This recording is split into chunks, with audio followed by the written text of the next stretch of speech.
I think a lot of great comments have been said already. We see this as generational or maybe once in a century challenge.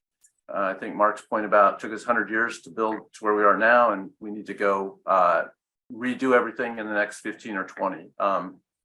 So it's also a decades-long global play.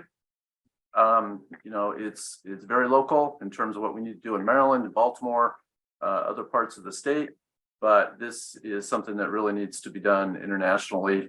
It needs to be done now, and energy really underpins all of our critical infrastructure. So water, environment, transportation, healthcare, you name it, all 16 that are listed, and I think there's actually closer to 30, but everything we do that depends on energy. So we've got to kind of redesign the plane as it's in flight and figure out how we sustain all of the rest of the infrastructure.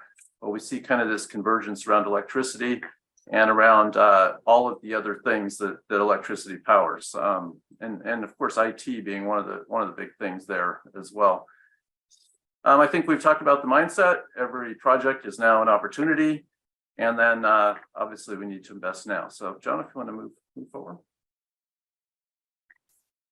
So I do, based on the intro, you can probably imagine, do think about energy somewhat internationally, and without dwelling on this a lot, but when you really look at what has happened in Ukraine and practical things that you see in Europe, fortunately, we haven't had the worst winter on record in Europe, but dependency on electric sources, on energy sources, is really kind of a big deal, and it can be definitely weaponized if we're not smart about what we're doing. Also, I think it's wise to think about how security is a high priority. So any investments in the grid, any investments in new generation need to come with significant investments in how do we secure that infrastructure. And we've done a fair amount of work here at Jacobs on that, and we're going to continue to do that. But we do not want to be held hostage to some sort of attack where our power systems are shut down when all of the rest of our infrastructure depends on power. It's a team effort. We're going to work with partners around the world, but I think we need to build domestic expertise. And one of the things that I think is somewhat true on wind is Europe's probably quite a bit ahead of us. I think a lot of the components going in on the East Coast are coming from Europe. And while we like our European friends, we need to build that out domestically as well. So I was glad to hear the discussion about jobs in Maryland. And it's a great playing field for large and small players. And I think we're going to need all of them, as well as the onshore and offshore. And we'll talk about that just a little bit more on a couple of slides. So Jacobs, as John mentioned, is a global engineering company. This goes through some of the things that we're looking at and thinking about. But I do want to emphasize that, when you think about energy, we spend a lot of time on water plants, on water processing, security. You look at the drought conditions in California, other Western states, even Florida. Fortunately, we haven't had as many. But if you need to go desalinate seawater, for example, you now changed and added a whole nother energy load to that mix. So how all of that plays together is really important. It's also important to think about all of the components that go into the energy solution, including critical natural resources and minerals, et cetera. So being aware and smart about how we acquire lithium, iron, cobalt, nickel, et cetera, the technologies that go into batteries and to generators, I think are things that we need to think about in a holistic way across the energy infrastructure. And of course, national security, once again, I'll foot stop that. Security of the infrastructure, as well as not being able to be held hostage to a supply type situation. So to go to the next one, John. So just a couple things that I'll mention that we're thinking about a fair amount here at Jacobs. On the generation side, wind is a big topic, and we've talked about offshore wind. I'm a huge fan of floating wind because I believe that is where the future is. In Maryland, fortunately, the depth does not get so deep off the coast that the offshore fixed bottom wind it's definitely possible there. But if you look at places like the West Coast, it's all 60 meters and greater depth, and it's almost all exclusive floating wind. And my understanding is floating wind is anywhere from 60 to 80% of that future market. You can put those generation assets further out.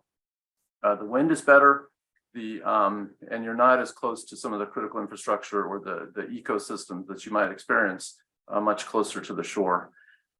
We think the small modular reactors have a play. I know nuclear hasn't been mentioned as much here, but I believe there's been huge advances in that technology. We can deal with safety, work storage. But when you really look at the amount of generation capacity that we need to generate, we really need to get to the point where we're taking advantage of that very dense and very performant source of energy. And I think some of the tech in Maryland is very well suited for helping to deploy and transition that. Solar, Director Pinsky talked about that, a lot of opportunity there, geothermal. And then we've also done some things where we can take waste and look at how do we not only generate fuels, but actually generate power from that. On the transmission side, undersea cable, I think, is one of the things that's not been invested in to the level that it needs to be. And I believe that Europe is the source for most of that undersea cable right now. And I think that is a really critical part of putting in any kind of offshore infrastructure. And it also helps to really mitigate the power generation sources from multiple locations if you can smartly and efficiently deploy that undersea cable and securely. So that is one area where I think investment's required. The microgrids are certainly critical and sort of resilience to plants and infrastructure. Unfortunately, there's a lot of work that needs to be done on our bigger transmission and broader grid infrastructure. There's a lot of politics involved, but I think with microgrids and some of that smart grid technology that we can do well, enhance the resiliency as well as the security of the grid. And then with regards to storage, I think this is a pretty big deal. Storage, I think if you can level load, and Mark or Paul probably have better stats on this, but you have the potential with the right amount of storage to save as much as 20% or more of your actual energy generation if you can level load. And so being able just to do that and avoid that amount of generation requirement, and then being able to efficiently manage that, I think is significant.